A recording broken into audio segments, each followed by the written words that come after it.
Yep. Can you share that story and how meaningful it was that Yep, I've had a relationship with Dan, as you all know, dating back to 2014.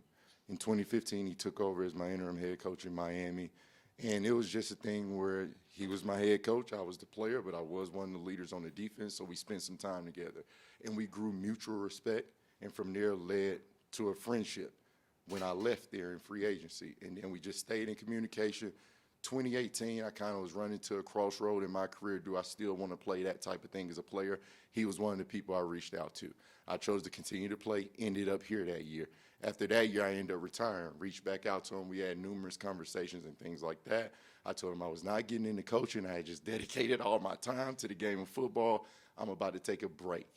6 months into that, I was right back in the mix trying to figure out what can I do with football.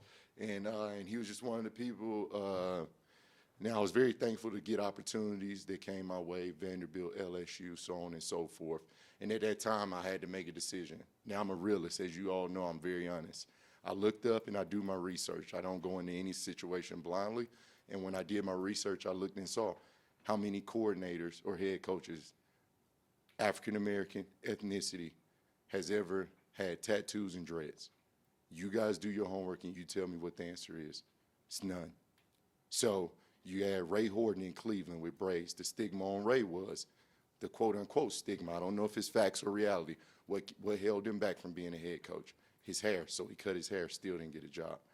So within all that, I've had that in my mind. I had aspirations. I want to be a coach. Anything I attack, I want to reach the pinnacle of it. So I do my research. I look at that, and those are what the facts were at the time.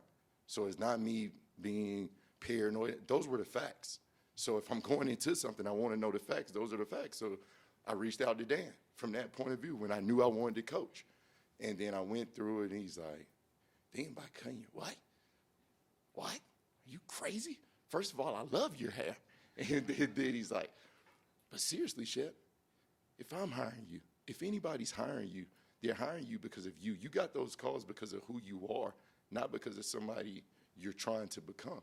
And that resonated with me. And then this is prior to anything here. And then you fast forward 2021, they called me.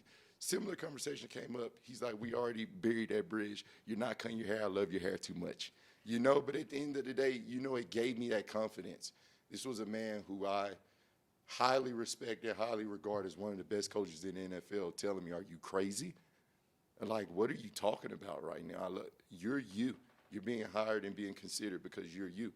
And that just resonated with me, and I try to carry that down to my players as well, because you deal with things in society, in and outside of a football facility, where the facts are the facts. Like, people can hide it, but it's real, so you might as well say it. So I think when I'm able to voice facts and always keep it real with my players, it allows them to then be themselves.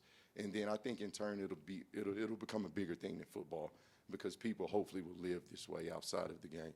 How does it feel to work for a guy like that?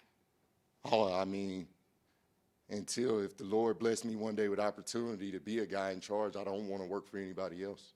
Because, like I tell people, I really can't tell you the difference in days when I work 8, 9 hours and days I'm in here 14, 15 hours. And when you can find something in life that you can be fortunate to benefit financially from, but at the same time, emotionally, mental health-wise, like, coming here is fucking, I mean, it's everything for us as coaches, because you enjoy it. And when you're able to do that, man, in turn, I hope it can turn into something successful and something, because it is what it is. This is a production-based business, so we all can have great relationships. Everybody can love working for people, but if you're not producing, we all going to be out of here.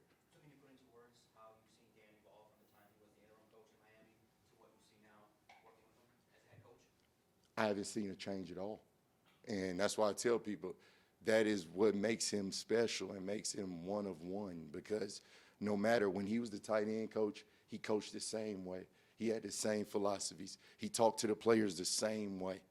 Like, and that's the mistake a lot of people make. They become a person of power and feel like they have to change. They get certain titles and feel like, "Oh, now I'm in charge, I got it." No, just be yourself, I promise you. If you be yourself, you keep it real with people, I guarantee you they're going to, one, respect you, but then two, you're going to get the most out of them. and just come full circle, allowing you to be yourself, that's helped you be the best version of the coach that you can be too? Absolutely. Because people who know me and been around me, they all was Shep, you coaching? Woof. They gonna be able to handle how real you are because they knew me as a teammate. Like JD, I coach him now. JD sat next to me. So JD knew me as a teammate. Romeo played with Rome 3 years. He knew me as a teammate. And they knew I didn't mix my words. I look you right in the eyes and tell you how I feel about you. I look you in your eyes. If you're messing something up on my defense, I'm gonna tell you that.